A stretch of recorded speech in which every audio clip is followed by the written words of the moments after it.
In today's video, we're talking about the perfect diet.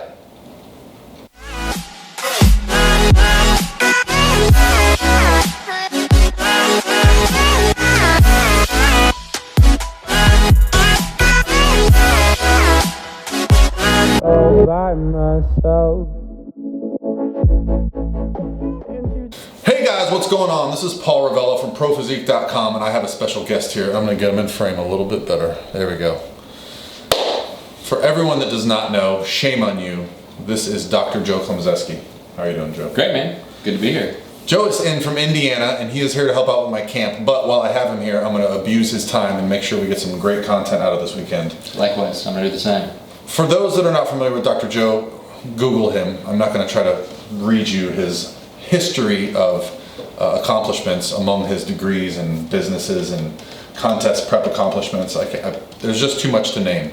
Just know that Joe is a fantastic, who I consider mentor and person in the fitness industry who's probably downplayed your own kind of success throughout the years, right? Like, I like to hide a little bit, stay in the background. yeah, but I think, you're known as Dr. Joe, basically because you have a PhD in nutrition, correct? Yes. And and because people couldn't say my last name. Yeah, Klemczewski is a mouthful, and if you hear it, it's okay, but if you see it first, probably It'll mess you up.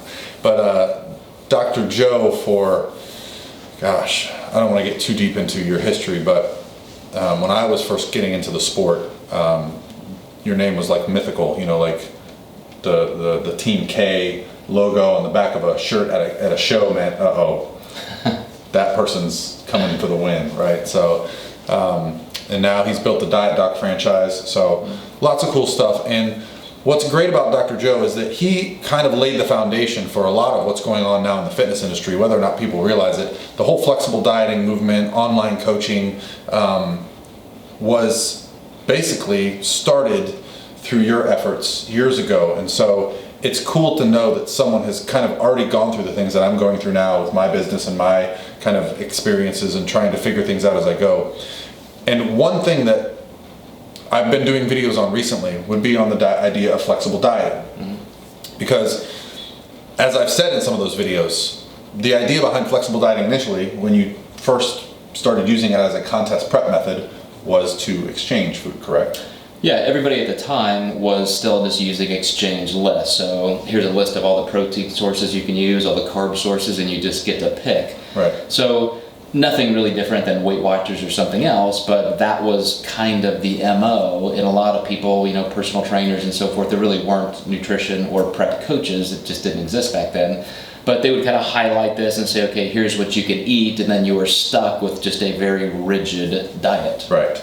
And so when you made the decision to kind of switch out, I think you said famously broccoli for peas, right? Right. And then you started allowing your clients to do that. Did you ever see it going the direction that it went? No, because to me it was just common sense. I mean, all we were doing was looking at a food fact panel and doing math. That's Right. what it was. So I didn't think there would be a cultic acceptance of it, and, Right. and people would make an entire industry and create battle lines around it and so forth. It Right. just, to me, 20 years later, it still just seems kind of odd when it's just doing math. Yeah, and I don't actually use the term IIFYM anymore because I feel that's more closely associated with fitting as much junk as you can into your diet versus having the best diet possible with an exchange system in place. So with that, we've been talking a little bit about something you're working on now, and I want to call it the perfect diet. And that's what I'm going to call this video. It is the perfect diet. Not that I believe the perfect diet exists. It would look different for every single person, and it would probably change. But what Joe has kind of been, I guess, working on, I guess you've always done it, but with the way the industry has kind of changed, now we're looking at making the term, I'll let you discuss it and where you kind of have brought it from. Yeah, well, I agree with you in that the terms or nomenclature of flexible dieting have just become bastardized into people thinking it's just, the Wild West, eat whatever you want. Right. And in fact, we still need structure. Structure is very helpful. So I divide it into two concepts. Number one, if you are teaching something to a brand new client, they're not used to dieting, they don't know what flexible dieting is or rigidity in a diet, they're still paying you to help them with something, and they need help. They need structure. Yeah. So you don't just say, well, here, go eat anything you want. It's just math. That doesn't help them. They Right. need structure. Then on the other side of the coin, you as somebody who's very experienced, what's the first thing you do with your own diet if you really want easy success? Plan it. You create some structure. Yeah. It's not all flexibility. It's just you create an amount of structure that puts it on cruise control for you. You know what's going to work. You know the results you're going to get. And then you use flexibility when you need to break from Absolutely. that. But it's not an entire concept in and of itself. Yeah, so that what and I think Corey has talked about this too. Corey being a psychologist, and she explained it. Don't make your diet more difficult to follow. Put yourself in a position where it's as easy to follow as possible, so that you're not compromising at the end of the day with a meal and then just going off plan, which often happened. When I first started flexible dieting, I would just go meal to meal and try to like add up the numbers by the end of the day. And when I soon realized if I cooked in bulk, prepared a bunch of foods, put them in Tupperwares and planned my day, I didn't have to think. And it was just my form. And I almost didn't talk about it at the time because flexible dieting at that time was so popular that it was like, if you weren't eating a bunch of junk food, you weren't really a flexible dieter. So I would actually just prepare my meals for 3-4 days at a time and grab, eat, and go, and not have to think. In our next book, you mentioned Corey, Dr. Corey Probst Yes. is our wellness director at the Diet Doc. Yeah. And what we're doing in an effort to kind of explain this more is, number one, I call it structured flexibility. Yep. So it's not structure or flexibility, it's both. And the greatest illustration I've come up with to explain it is, just like building a wall. Structure you find in the bricks, you Yep. need those. And you have the mortar, which is flexibility. You can't build a foundation or a wall with just one. You need bricks and mortar, Oh, that's structure and flexibility. Definitely stealing that. That's No, awesome. you can't steal that. No, I'll never steal from you. So I think the biggest hurdle for people that go from a world of, because flexible dieting really isn't flexible if you've never dieted before. It's actually rigid, because if you just go and eat when you're hungry and eat whatever you want, when someone says, oh, you can do a flexible diet, well, no, it's not flexible for them. And it can be very chaotic too, because you just don't know. You're trying to create that structure as you go. Well, and the issue I've had with either clients, friends, family is almost the overwhelming feeling of I can eat whatever I want, and I feel like that's too much choice, that they get overwhelmed. True. And they get put off by the fact that they can eat whatever they want. I feel like structured flexibility will give the mindset that, okay, there is a plan here and there is something in place. Do you feel flexibility in terms of not just macronutrient goals or food selection, but from like a 24 to 48 hour, even a 72 hour window for if someone's going to be eating a little bit more on a day or a little bit less on a day? Do you discuss that at all? Yeah, one of the things that you bring up is, as a consultant, this should be something that is a process of discovery.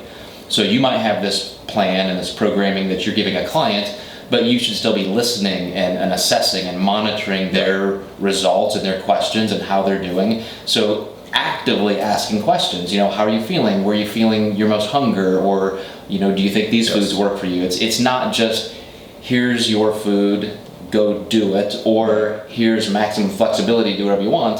There still has to be this interactive partnership. But to your point, what I'm finding is if you can create some structure with a client, and it might be in the form of the amount of meals per day or exact meals. Hey, I want you to tell me what's your favorite breakfast, and we're going to eat this every day for a week, because I want to have the least amount of moving parts. So wherever we can have some structure that's going to work, we can depend on it. Then here's where we can have flexibility. Oh, you eat with your family every night, and every night's a little different, right? Yep. So let's have some flexibility there. This is where we can count macronutrients. But we know up to that point, the first 3 or 4 meals of the day, you're walking into dinner with this exact system in place just for the first week. Right. Because we want the least amount of moving parts. And then we're practicing flexibility here. Then next week and the next week and the next week, you can add different layers of flexibility for that client.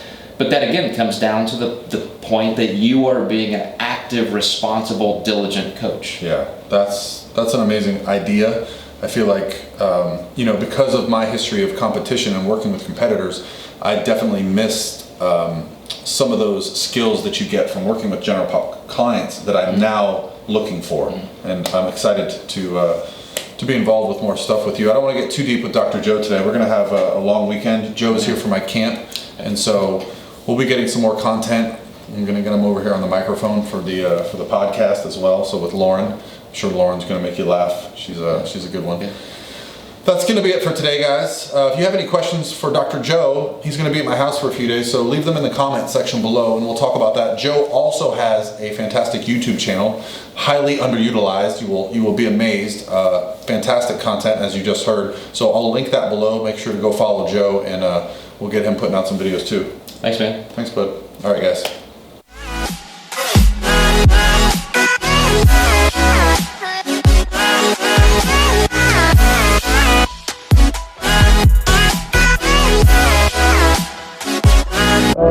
by myself.